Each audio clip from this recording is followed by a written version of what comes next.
Un aidant familial est une personne qui apporte régulièrement son soutien à titre non professionnel à une personne dépendante de son entourage pour effectuer les actes de la vie quotidienne. Nombreuses sont les personnes qui sont aidants sans même le savoir. Parents, conjoints, enfants, vous êtes actuellement près de 11 millions d'aidants en France.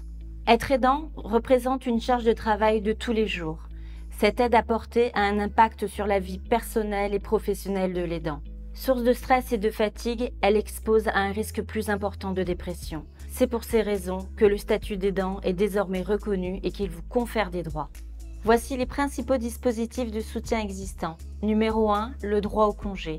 Selon la situation, les aidants peuvent demander à bénéficier de différents congés. Par exemple, le congé du proche aidant, le congé de solidarité familiale, le congé de présence parentale. Le congé du proche aidant vous permet de cesser ou d'aménager votre activité professionnelle pour venir en aide à un proche handicapé ou en perte d'autonomie. Depuis le 1er octobre 2020, ce congé est rémunéré par la CAF. Il est ouvert à tout salarié justifiant d'au moins 1 an d'ancienneté dans son entreprise. Le congé de solidarité familiale permet aux salariés aidants d'assister à un proche dont le pronostic vital est engagé ou en phase avancée d'une pathologie.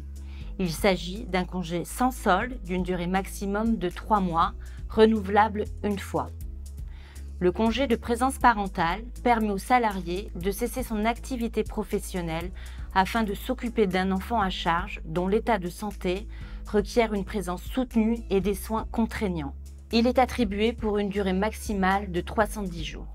Numéro 2, le droit au répit. Il est destiné à l'aidant d'une personne bénéficiaire de l'allocation personnalisée d'autonomie qui utilise l'intégralité de son plan d'aide. Elle pourra servir à financer ponctuellement un hébergement temporaire, un accueil de jour du parent aidé ou un renforcement de l'aide à domicile. Pour plus d'informations, vous pouvez vous adresser au conseil départemental.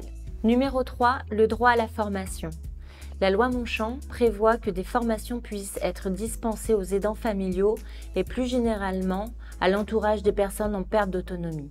Les organismes de formation sont multiples, comme la Croix-Rouge, la Protection civile ou encore des associations et collectivités territoriales. Les savoirs enseignés peuvent concerner les gestes du quotidien, les gestes de premier secours, l'accompagnement psychologique, les soins corporels. Les CLIC, les CCAS et les MDPH organisent également des formations destinées à l'entourage des patients atteints de maladies dégénératives. L'Association française des aidants propose également depuis plusieurs années des formations partout en France. Elles permettent de se questionner et d'analyser les situations vécues dans la relation avec un proche en perte d'autonomie. Numéro 4, le droit à la retraite. L'aidant familial ayant cessé son activité professionnelle pour s'occuper d'un adulte handicapé à domicile peut être affilié gratuitement à l'assurance vieillesse sous certaines conditions.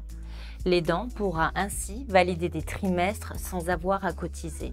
La personne handicapée doit être atteinte d'une incapacité permanente d'au moins 80% reconnue par la Commission des droits à l'autonomie des personnes handicapées. Il doit également exister un lien de parenté. Pour obtenir plus d'informations sur le statut de l'aidant, les droits et les aides destinées aux aidants, les organismes d'information, les solutions pour passer le relais, vous pouvez télécharger gratuitement notre guide des aidants.